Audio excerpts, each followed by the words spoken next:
It's March 3rd, and the strange side of history awaits. Today, we have a grainy videotape that forced a nation to confront what it tried to not see, a staircase that became a tomb, and a warning ignored that engineers already understood. Let's begin. On March 3rd, 1991, a high-speed chase had just ended in Los Angeles. A man named Rodney King lay on the pavement. Officers surrounded him, batons rose and fell again and again. More than 50 blows, and the scene unfolded under the streetlights in a nearly empty stretch of road. A moment that may have disappeared into paperwork and silence, but someone was watching. From a nearby balcony, a plumber named George Holliday lifted a brand new camcorder and pressed record. The lens captured everything: the strikes, the kicks, the figures on the ground. Holliday sent the tape to the local news station, and within hours, the footage was everywhere. America watched in disbelief. The video didn't just show violence, it shattered the illusion that such moments were rare or isolated. When the officers were acquitted, the shock ignited into fury. Los Angeles erupted, and for 6 days, the city burned. 63 people died, and damages climbed past $1 billion. The grainy footage became something far larger, a warning that once the truth is seen, it can't be unseen. On March 3rd, 1943, London believed the danger was in the sky. It was 8:17 p.m., and the air raid siren began to wail over Bethnal Green. Families quickly moved through the rain towards the underground station, the same place they had sheltered before. Mothers carried children, neighbors called to one another in the dark. Then at 8:30, a new sound ripped across the night. An experimental anti-aircraft rocket launched from nearby Victoria Park.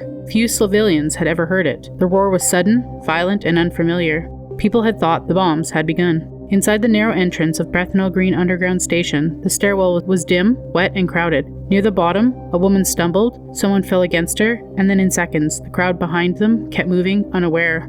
Bodies pressed forward, and within seconds, the staircase became a human pile. People were crushed where they stood, children disappeared beneath coats and boots, and screams turned into something quieter. By the end, 173 people were dead, including 62 children, and not a single bomb had hit the station. For years, officials claimed it had. The truth, panic alone had caused one of Britain's deadliest civilian disasters of the war, and they tried to quietly bury it. On March 3rd, 1974, a routine flight left Paris carrying 346 people towards London. It was Turkish Airlines Flight 981, and it climbed smoothly to 12,000 feet. Inside the cabin, passengers settled in, conversations drifted, seatbelts clicked, nothing felt unusual. But then something beneath their feet failed. The aircraft, a McDonnell Douglas DC-10, used an outward opening rear cargo door. If it wasn't perfectly secured, the locking pins could appear closed, even when they weren't. As they climbed, the rear cargo door blew. The sudden pressure difference was violent. Air ripped through the fuselage with explosive force. The cabin floor collapsed downward into the cargo hold, and hidden within the floor were critical control cables, the nerves of the aircraft, and they snapped.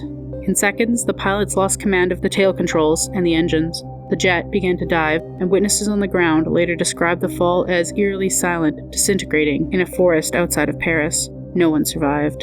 A nearly identical cargo door failure had occurred 2 years earlier on another DC-10. Recommendations had been issued, not all fixes were mandatory. Investigators would later trace the catastrophe to a design flaw engineers already understood. 346 lives ended in a moment, not because of weather, not because of pilot error, but because something they knew was a failing point wasn't fixed, because they didn't make it mandatory. Another day, another strange bite from history.